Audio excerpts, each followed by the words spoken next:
유다가 마지막에 바벨론으로 잡혀갔죠. 근데 거기에 이제 베냐민 지파도 다 이렇게 섞여 있습니다. 그럼 이제 남은 지파 중에는 이스라엘 연맹인데, 이 이스라엘 연맹이 이제 북이스라엘이죠. 그들은 완전히 사라져 버렸죠. 멸망받고 다 아수르가 다 흩어버리고 또 여러 민족들이 막 섞이게 됐습니다.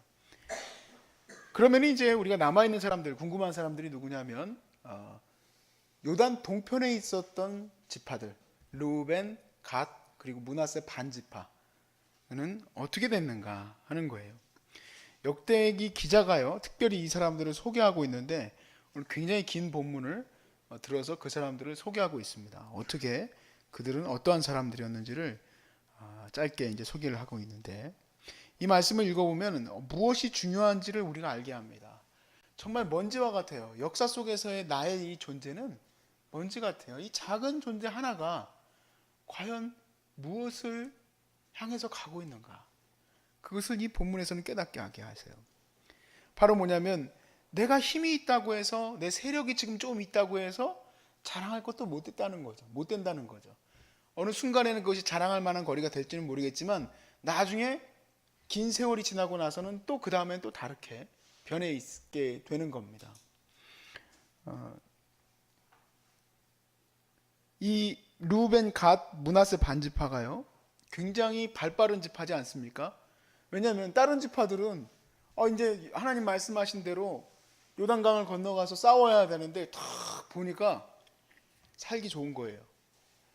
우리는 안 건너가겠다는 거예요. 우리는 이쪽에 거하겠나이다. 근데 거기가 굉장히 풍요로운 땅이에요. 그래서 거기서 아주 정말 크게 행복하게 지냈던 아주 어떻게 보면 발 빠르고 세력도 크고 강한, 전쟁도 잘하는 그러한 지파들입니다. 그런데 지금 현재 이 동편에 있던 지파들은 어디로 가버렸냐 이게요. 사실 이 본문에 보면 그들은 없어졌습니다. 그러나 어떻게 보면은 유다 지파는 아주 작은 지파예요. 전체 이스라엘에 비해서도 그렇고, 뭐 유다와 베냐민과 몇몇 지파가 조금 남아 있는 것 뿐이지만, 근데 결국에는 승리가 누굽니까?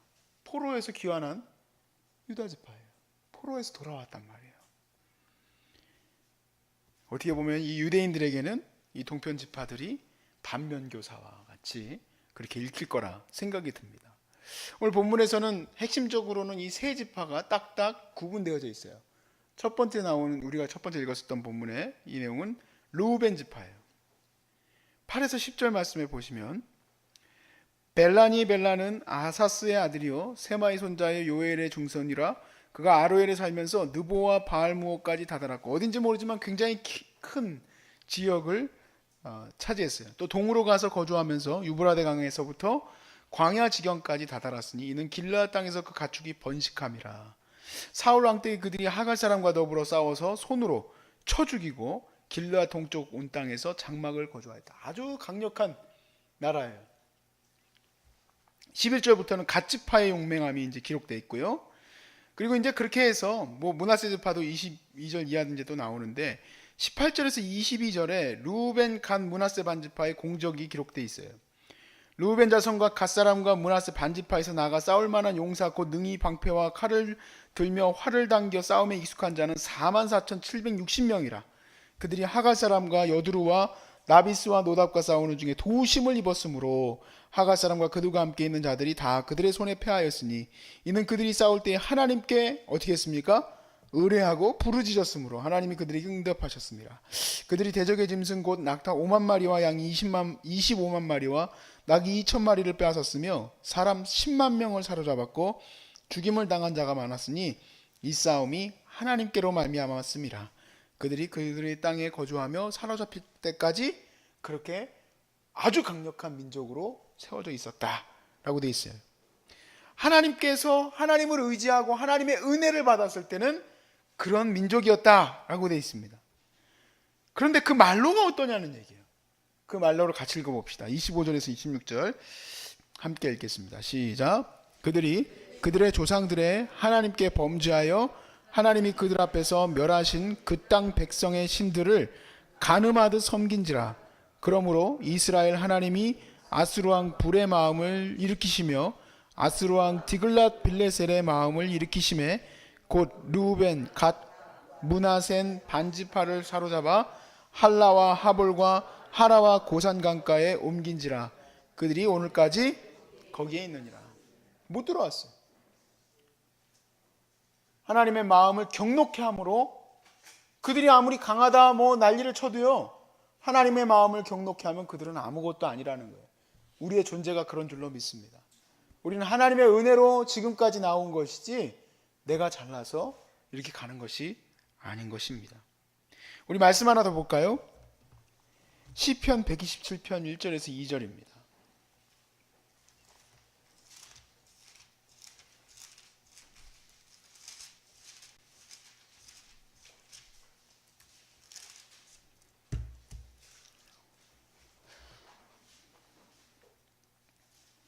다 찾으셨죠? 같이 읽어보겠습니다. 전체를 시작. 여호와께서 집을 세우시지 아니하시면 세우는 자의 수고가 헛되며 여호와께서 성을 지키지 아니하시면 파수꾼의 깨어 있음이 헛되도다. 너희가 일찍 일어나고 늦게 누우며 수고의 떡을 먹음이 헛되도다. 그러므로 여호와께서 그의 사랑하시는 자에게는 잠을 주시는도다.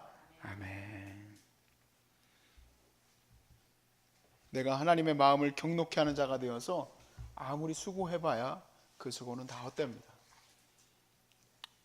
최근 여러 가지로 많은 분들을 바라보면서 저들의 저 엄청난 노력, 학력도 대단하고 정말 엄청난 세력과 정말 사람들에게 추앙받는 그러한 모습들을 가지고 있었을지라도 결국 하나님 앞에서 바로 서 있지 않으면 다 무너질 수밖에 없구나 하는 생각을 갖게 돼요. 내가 지금까지 살아오면서 내가 지금까지 살아온 삶이 40, 내가 지금까지 살아온 삶이 50이고 60이, 70이고 80이에요. 어떤 분들은 정말 대단한 학력과 공부와 또 여러 가지의 모습을 가지고 가고 있어요. 그러나 결국에 그가 하나님을 의뢰하며 살았는가 아닌가는 끝까지 가봐야지 알아요. 그리고 거기에서 우리는 그 모든 것이 뒤집힌 것을 보게 돼요. 한 번에 다 뒤집히는 거예요. 지금 비록 이스라엘 백성들은 아무것도 가진 것이 없는 포로에서 돌아온 사람들이지만 정말 중요한 것은 하나님을 바라보는 것이에요. 그래서 이 수고로움 하나하나가 하나님이 기뻐하시는 것이 되면 그것이 충만한 거예요. 심지어는 정말 내가 잠을 자는 시간 속에서도 하나님은 일하시는 거예요. 하나님을 의뢰하고 가는 자들에게는 하나님이 내가 무의식적으로 또 무지간에 내가 알 수 없는 상황 속에서 사실은 모든 문제들은 내가 알지 못하는 곳에서 터지거든요. 내가 손댈 수 없는 곳에서 문제가 생기거든요. 근데 그것까지도 하나님께 다 맡긴 자들은 하나님께서 역사하시는 줄로 믿습니다. 그래서 걱정할 것이 없어서 그에게는 충만한 축복이 있으니 잠을 자게 되는 것이 얼마나 감사합니까? 아이고, 내가 이렇게 해가지고 뭘 하겠다 하면은 사실 다 할 수가 없어요. 내가 뭘 할 수 있는지도 잘 모르겠어요. 내가 뭘 이루면서 가야 될까? 근데 하나님께서 그 모든 삶의 모든 것들을 지켜주시되 잠자는 것까지도 은혜를 주시는 거예요. 이 나라가 사실 참 별별 문제가 다 터지고 여러 가지 일들이 많이 일어납니다. 교회들이 이런저런 일들이 얼마나 많은지 목사님을 뵐 때, 선배 목사님들 뵐 때마다 참 교회마다 별별 이야기들이 다 있고 문제가 없는 교회들이 없어요. 어떻게 해야 될까요? 우리의 할 길은 한 가지밖에 없습니다. 여호와 하나님을 의뢰하는 겁니다. 주님이 세우신 거룩한 나라예요. 이 나라는 정말 어디에서 찾아볼 수가 없는, 유래를 찾아볼 수 없는 거룩한 그리스도의 나라. 교회가 세워지고 어떻게 주님께서 세우신 이 나라가 역사 전체 이래에 이렇게 부흥한 나라가 없습니다. 하나님의 거룩한 교회가 또 뿐만 아니라 이와 같이 하나님께서 세우신 이 나라가 전 세계에서 가장 가난한 나라였음에도 불구하고 다시 이렇게 세우신 것도 하나님의 은혜일 수밖에 없습니다. 우리는 지금 누가 하나님을 의뢰하고 나가겠습니까? 결국 교회의 성도들 아니겠습니까?